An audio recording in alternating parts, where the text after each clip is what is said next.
This is Terry Kurtz online reporting on Victor Valley, High Desert, and Mojave River Valley events, activities, entertainment, sports, and history.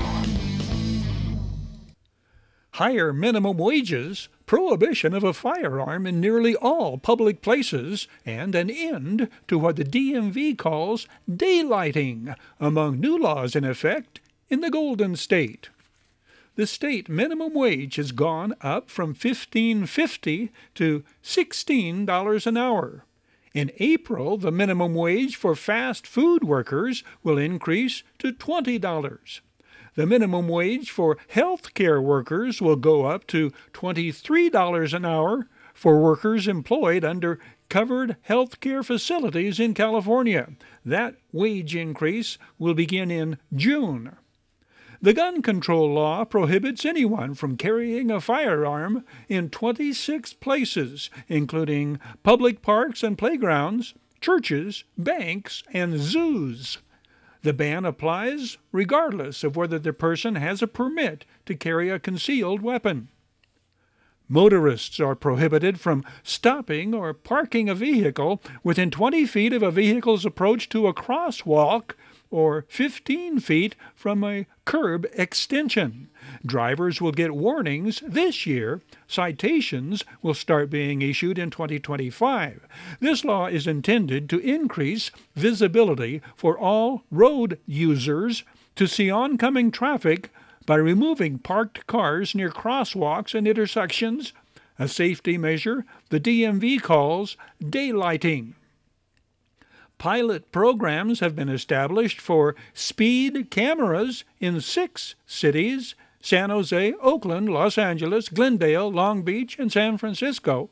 Also, motor vehicle dealers are required to permanently mark catalytic converters with vehicle identification numbers before selling the cars.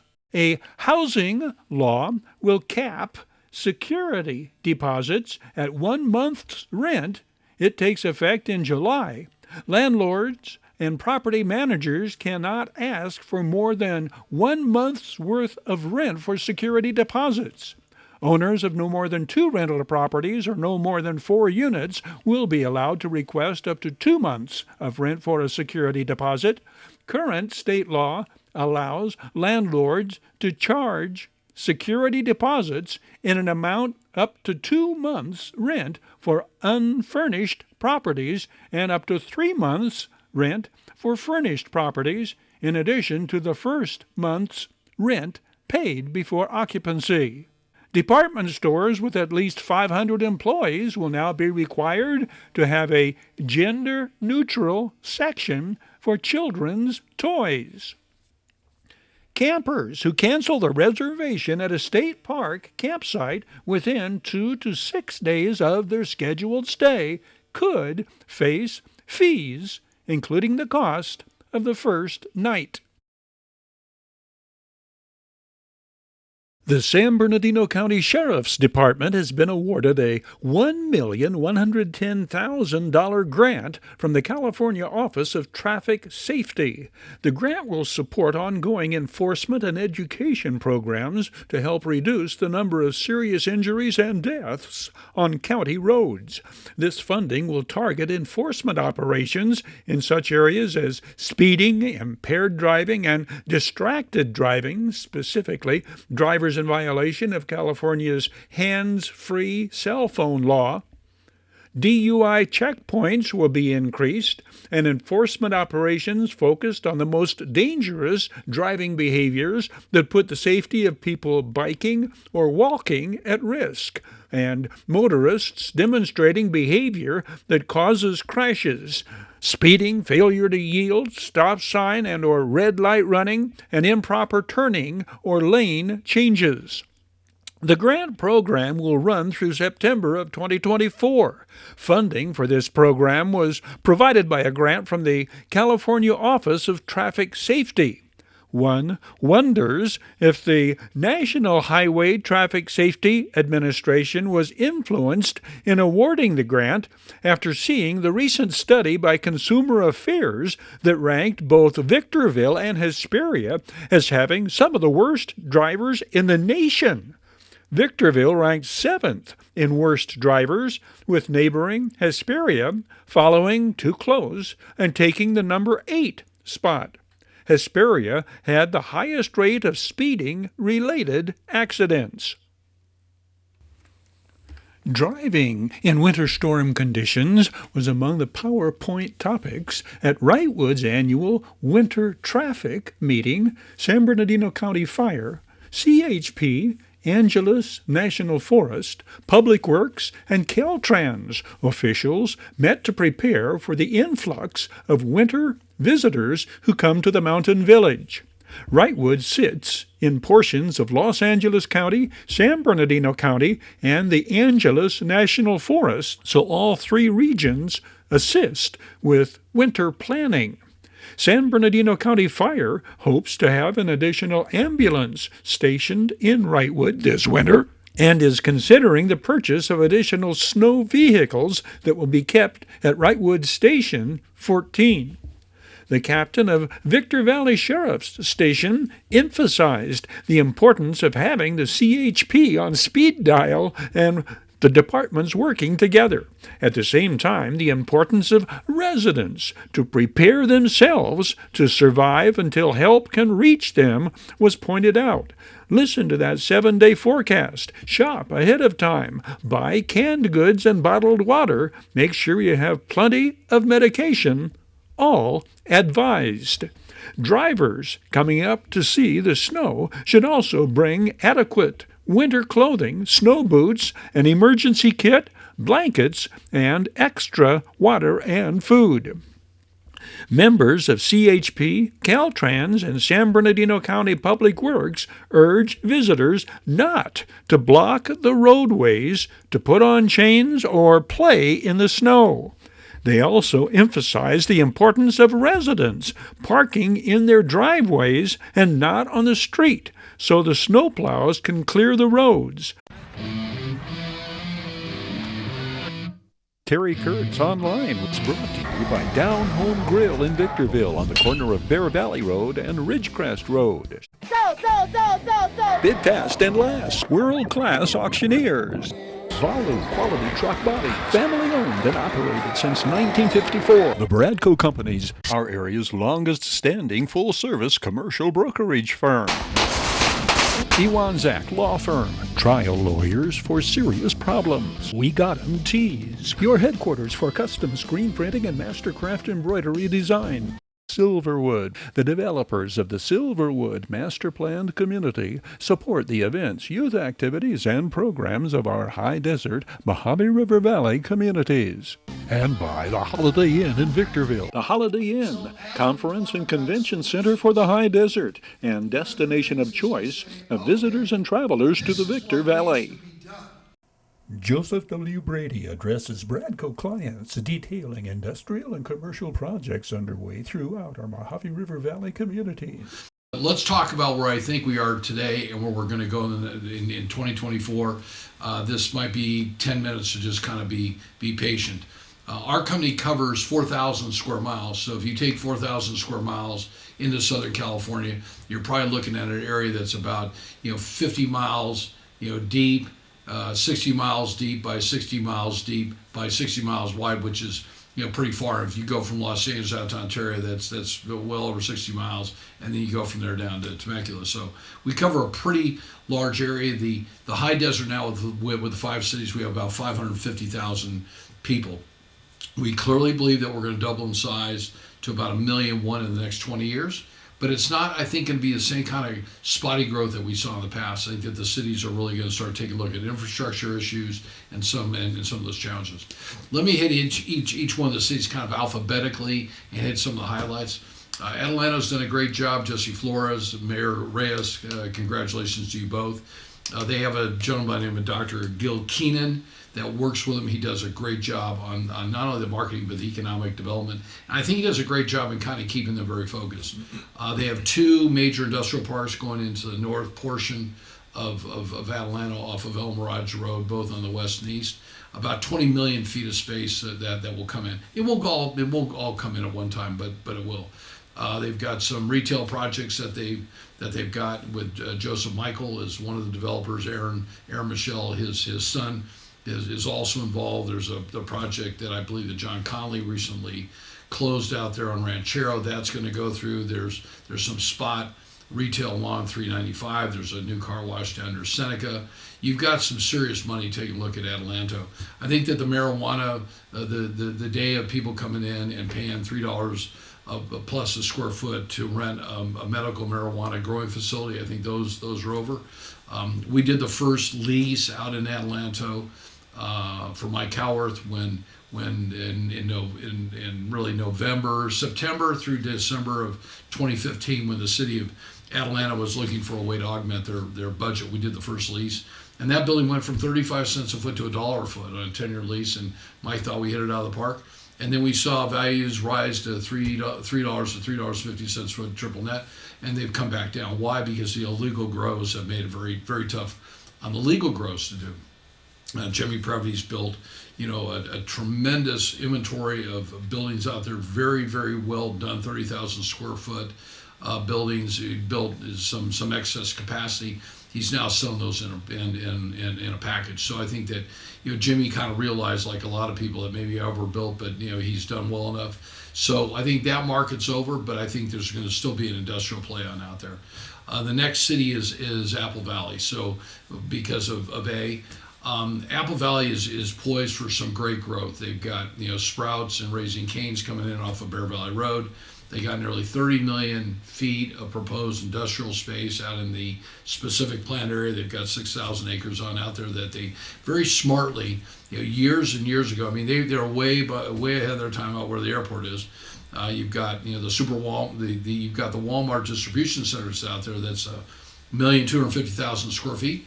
That's the most used, highly used facility within the country. Then right down the street, 1,350,000 square feet. You got the Big Lots. That building just sold for, I believe, for $229 million. But you have 30 million feet going on out there. And then we're working with Strata Investments. They have the fully approved specific plan on 664 acres right at the end of Teo Road. So we're trying to find the right developer to come in and do that. But I think the town now is now going to start taking a look at how the northern portion housing could be maybe a little bit different than the middle, the core, and the southern. There's a project that architect Tom Stino just got approved. He's in partnerships with some gentlemen that own a lot of gas stations and convenience stores, and they just got that approved. It's called Deep Creek Estates. So that was a project that was on what we call the former Low Ranch. It was zoned for 2.5 acres. The town smartly approved 3/4 acre lots, and I think it'll be a nice project, very, very similar to our project up on Apple Valley Road. So I think that Apple Valley's got some great things. I also think that the town will find a developer this next year that will probably get serious about the northeast corner of Apple Valley Road and Yuckaloma Road. That property is listed by our friends Eric Wested at JLL, as well as Brandon Boschman at CBRE. It's a 32-acre piece. As Mal Riley, my former partner in Barstow, said, he said it's one of the best properties he ever saw. So we're showing that to a couple of retail developers. We're starting to see retail people come back.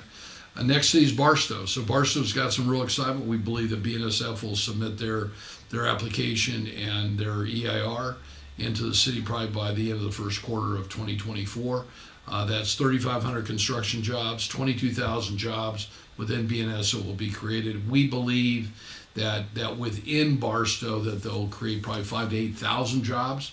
I think the number that Lena Kent and the leaders at BNS put out, that there's 22,000 jobs that will be created within the BNSF system. The BNSF system is a rather robust system. So congratulations, Lena, and to you and your team.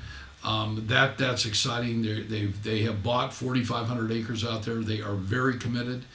Their minimum investment is $1.5 billion into their project. I've been told it could be upwards to $3 billion. So I think that's exciting for Barstow. The new First Street Bridge is under construction. Skanska is about halfway done with that. It should be open, I think, by summer of next year. That's really pretty cool. I watch all the time, so a little shout out to John Madich with Skanska. So Barca's day's coming, and I think that the BNSF project is going to benefit the city, the residents, the college out there. Big shout out to Dr. Bagg. We're probably going to do an endowment scholarship project with her this year as well with VVC. So, Joseph W., something else you wanted to add in terms of what Barstow has in store? Well, not only the excitement of BNSF coming in there, but I'm proud to say that we were able to work a deal with great leadership from Richard and Randall Lewis and John Goodman at Lewis Acquisitions. Some people remember them as Lewis Homes. Some people know them as Lewis Retail. They are a company that goes back to 1954. The family, their parents built 54,000 homes.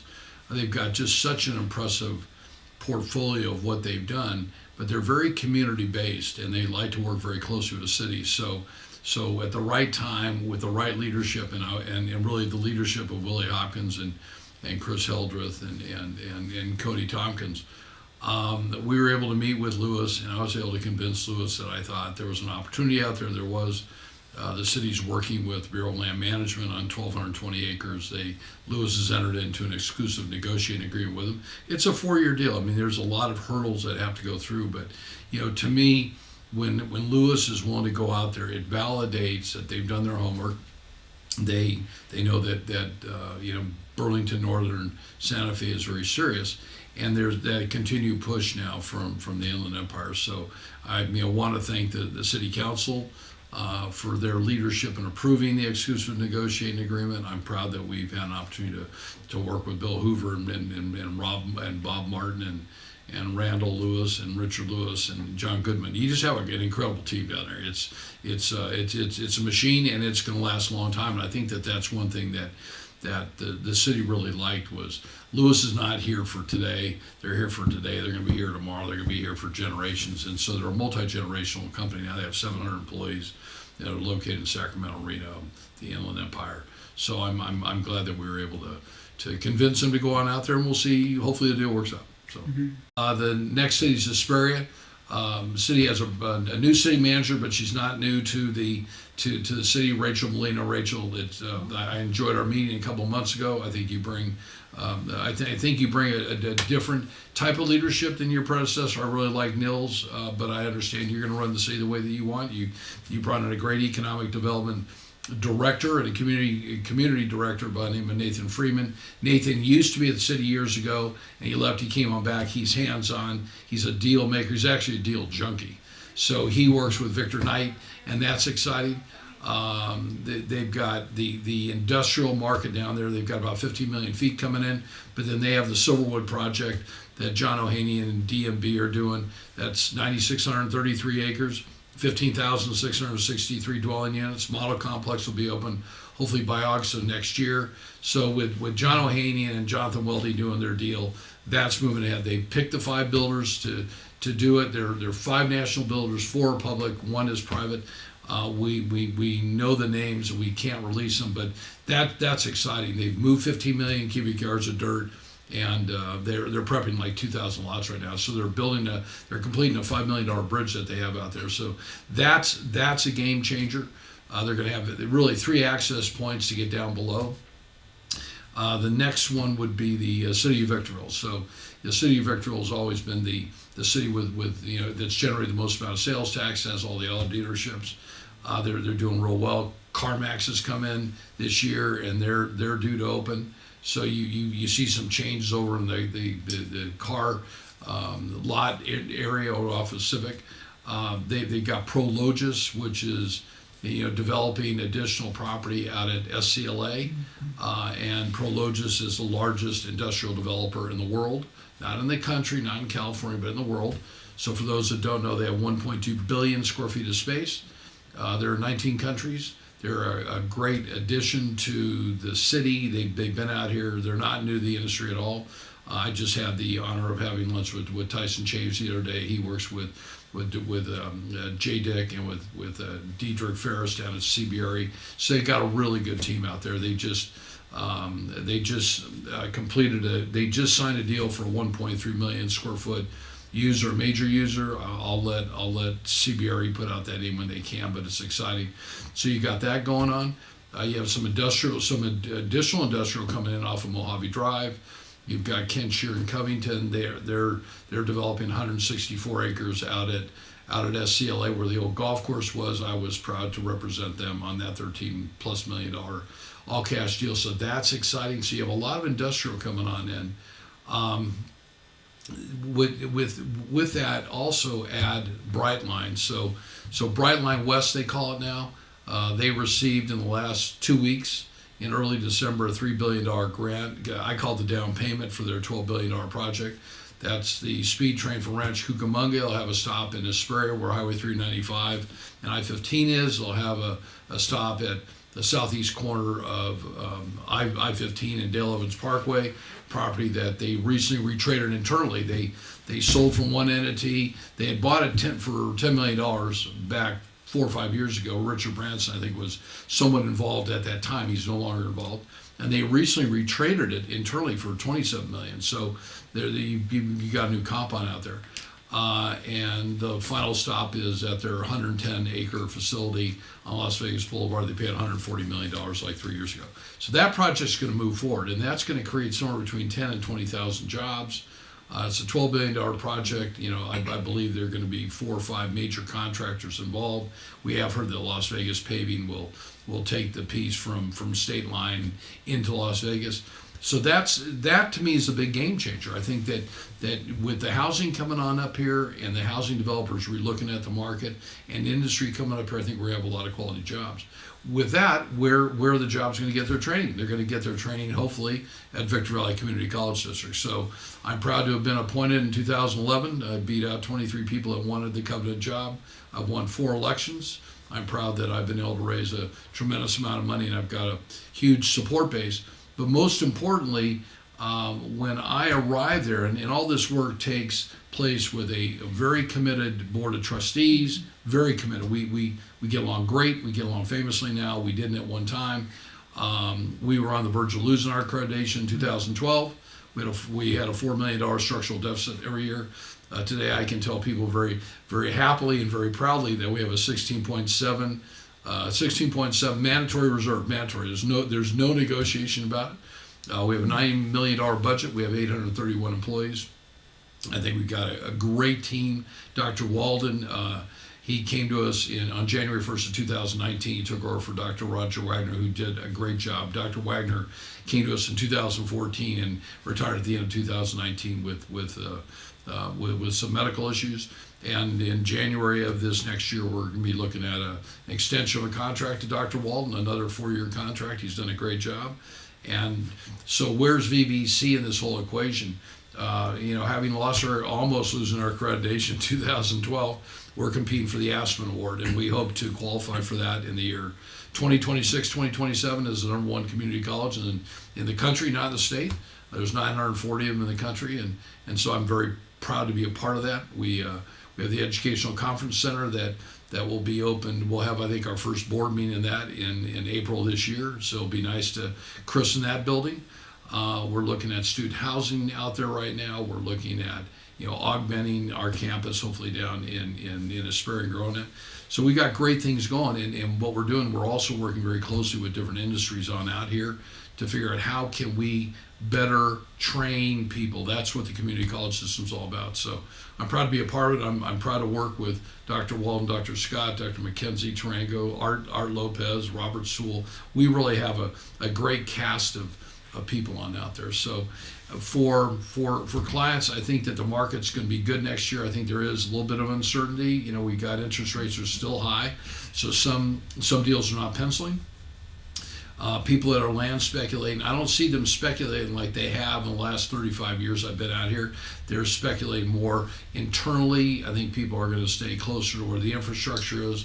I am working with Assemblyman Juan Carrillo, State Senator Scott Wilk, Assemblyman Tom Lackey on a joint luncheon with Reza, who works for Assemblyman Juan Carrillo, on an infrastructure lunch we hope in April, to bring the city managers, the mayors together at that time and talk about where are we going to get the infrastructure for the next 20 to 40, 60 years. So, Terry, I'm very confident about what I see in the future. I'm cautiously optimistic. I think we realize that we have a political campaign next year, and the country is very divided, which is sad.